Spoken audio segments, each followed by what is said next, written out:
Hi, I'm Michael. I'm a trader, and I joined Jane Street in 2018. Hi, I'm Megan. I joined Jane Street in 2008, and I'm a recruiter for our trading roles. Interviewing can be exciting, and it can also be stressful. Knowing what to expect can help. In this video, we're going to talk about the purpose and structure of our trading interview process, some of what we're looking for during interviews, and also some of the myths we've heard about them. The general purpose of our trading interview process is to test a variety of foundational skills that are important for being a successful trader at Jane Street. This includes being able to think quantitatively, though we also care about other attributes such as communication, teachability, and carefulness. Something we'd also like to emphasize is that even though we work in the financial industry, none of the questions we ask will require any finance knowledge. Our questions also won't involve any complicated math, such as what you might learn in a higher level math course in college.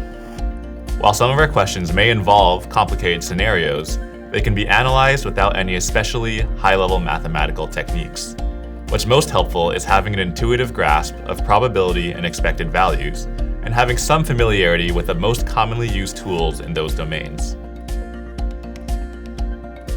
The interview process begins with 2 to 3 phone interviews that lead up to a day of interviews that take place either in our office or virtually via Zoom.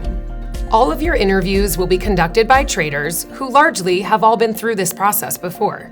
During interviews, you're welcome to use a pen and paper, but we ask that you don't use a computer or calculator. We strongly encourage you to think out loud while working through questions. We want to know what you're doing and how you're thinking about the problem. We're far more interested in your thought process than simply whether you can get the right answer. There might not even be one right answer.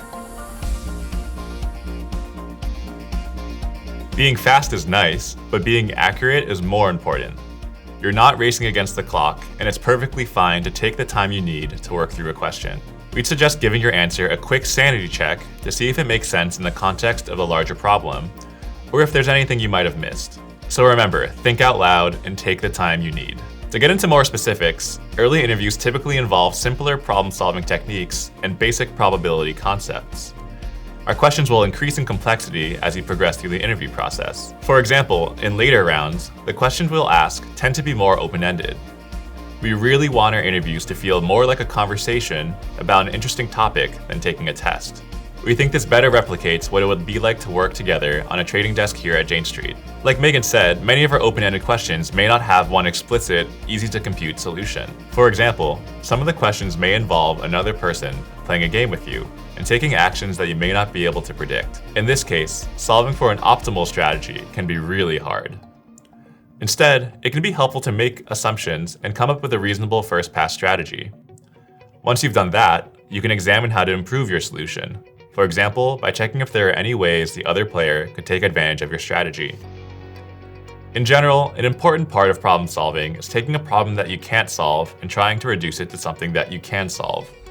Some helpful techniques include making simplifying assumptions, trying smaller cases first, or working backwards. Over the years, we've heard and seen online a few myths or misconceptions about our interviews, so we'd also like to address those.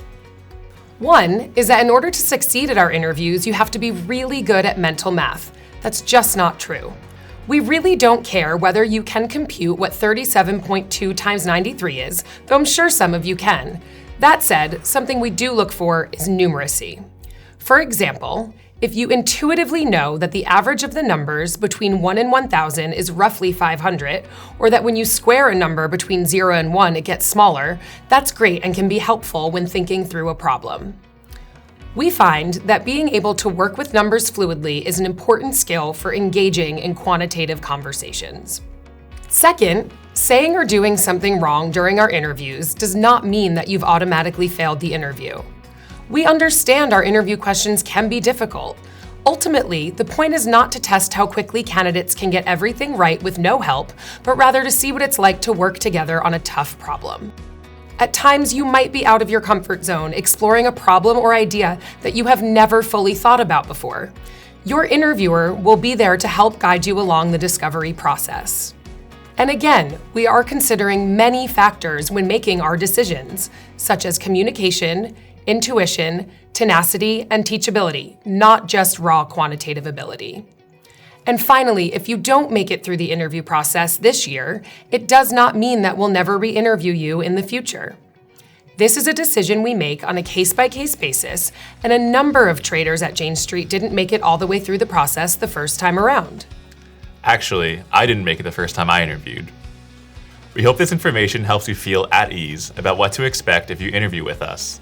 We have other resources like a mock trading interview video and probability and markets guide that we hope you'll explore. Good luck!